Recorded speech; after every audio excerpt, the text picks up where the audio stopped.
Golf Central on YouTube is brought to you by the new elite family of woods and irons from Callaway.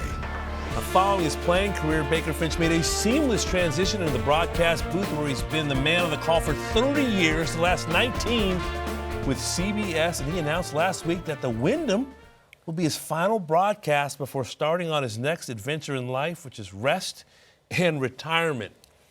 So pleased to be joined now by Ian ahead of his final call this week. Ian, first of all, it's wonderful to see you. How did you know that this was the time to put down the headset? Well, good to be with you, Damon, Jim. Always good to be with you guys. I always knew that I'd know, when I felt like it was the right time, and it felt like it was the right time. I've been mulling over the decision for quite a while now this year. My contract was up. I know I would love to have stayed on in so many ways, but the last couple of years I've been at some tournaments like the Masters and the RBC Heritage and the Byron Nelson, the Colonial Memorial, and this year it was my 41st time at those events as a player and as an announcer. And I said, that's too long. There's other things to be done. I've lost a few friends, unfortunately, rest their souls, the last couple of years as well. 65 at the end of the year. I just figured it was a good time to step away and go do something else. I won't be stepping away from the game, just dropping the mic or dropping the headset, as you said, Damon, and stepping away from the announcing world. Finchy, when you think back at it, that someone asked me, how'd you get in TV? I said, they handed me a mic, no training, here, go talk. What was your transition from such a great career to doing TV? Well, as you know, Jim, 95, 96 wasn't so good. I missed 15 in a row in 95 and 11 in a row in 96. I still had 5 or 6 years of my exemption left from the Open, and I decided that it was time to step away, and I had injuries that I needed to fix. So I went home to Australia to do that, to take 6 months off. If I felt better and could come back again, get a little bit more mentally tough, I'd come back and play. But I did the television at home. I did 12 weeks in a row for all 4 networks in Australia. And I could do it, and I liked it, and they liked me. And Jack Graham from ABC gave me a call and said, hey, if you want to come and do some work for us, we'd love to have you. And that's how it all started. I basically just went and did, as you said, here's the microphone, go talk golf, which you and I can do till the camera. And I just transitioned into it. There was no training, as you know. It was just there's where you sit, don't mess up. Yeah, and the next thing you know, you have a family, you have a crew and people that you travel with, and they're not just your broadcast partners, they become your friends and family. How difficult or emotional will this week be for you?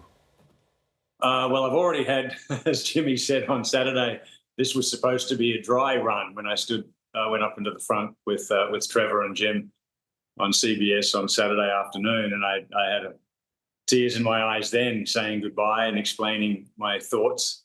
We'll do it again this week at Sedgefield at the Wyndham Championship. It'll be my last one. It won't be easy, but I'm overwhelmed with the love and support that I've received the last 10 days since my announcement. It's just been absolutely amazing, and I feel honoured and blessed to have that family and all the support of the people at home that I've been talking to for the last 30 years. So many have written and called and posted on social what it means to them, my departure, and it's been really, really incredible. So I'm sure I'll shed a few tears in saying goodbye, but I'll still see you guys around. I won't be stepping away from the game. I just won't be working on the weekends. Well, it says a lot about you, the man, because you're one of the best there is, one of the best that played it, one of the best that does their job. But let's talk about jitters. We've all had first tee jitters. Say you're at the Masters, are there TV jitters too? Yes and no. But Jim, as you know, in professional golf and any professional sport, I would imagine, in any walk of life, it's all about preparation. If you're prepared and you're ready to go, which I've always prided myself on as a player and as a broadcaster, you dance with who you brung. I'm here, I'm ready, I've done my homework, I've got my notes in front of me, I'm ready to go.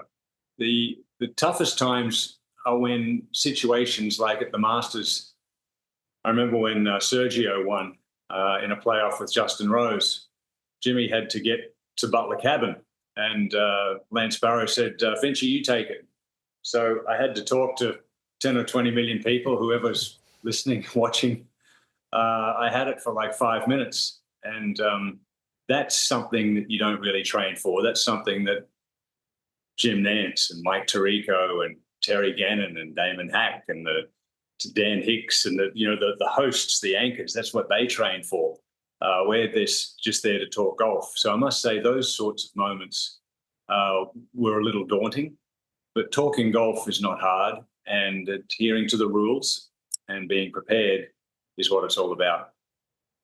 Ian, one of the things I always thought that made you so thoughtful and graceful behind the mic was the fact that you've experienced the highest of heights in this game, but also the lowest of lows. Major champ, loss of confidence, the missed cuts. Have you made peace with the game of golf and your playing career when you look back? Oh yeah, a long time ago. Even through those couple of dark years, I would go home and play on the weekend. It was. I just love the game. I love to come home. Unfortunately, because of storms and travel issues, I didn't get home until about an hour ago from Minneapolis. Otherwise, I'd be out there playing today, and I'll be certainly out there tomorrow, Wednesday, and Thursday before flying up to Sedgefield on Friday. So yeah, I've come to peace with it. I'm disappointed that I didn't continue on with my good play. I would have loved to have continued on and won more majors, won more tournaments, rather than stepping into TV. But God has a plan, and my plan was to go love the game and bring it to millions of people through the television medium over the last few years. It never gets too old of me watching these pictures that you're putting up now, though. I had such a good time there. That's all the volunteers and the people at Royal Birkdale sang Waltzing Matilda with me after I won the Open. Yeah, there's some fantastic memories of that time. But there's also some fantastic memories of the 30 years of broadcasting, and certainly the last 19 years with CBS has been an amazing journey for me, and just such a great family. I'll always be a part of that family. And everyone that I've worked with over the years that have been in touch with me the last few days have said that the same with all of the networks that I've worked with. I think I'll always be welcomed anywhere that I show up at a golf tournament. I think I can go up and give everyone a hug and feel like I'm a part of the family still. Oh, there's no doubt about it. Looking back at either your playing career, TV career, what are you most proud of?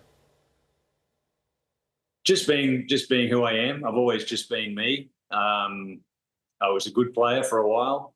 I never thought that I'd reach that pinnacle of winning a major. The Open Championship was my goal. And then to come and do what I've done at television, I've done over 850 tournaments around the world in the last 30 years. I don't think there's too many that have done that. So I'm just proud of that fact, and I'm proud of the fact that I'm loved and everyone's honouring me by passing that love on to me over these last few days. So very blessed and grateful.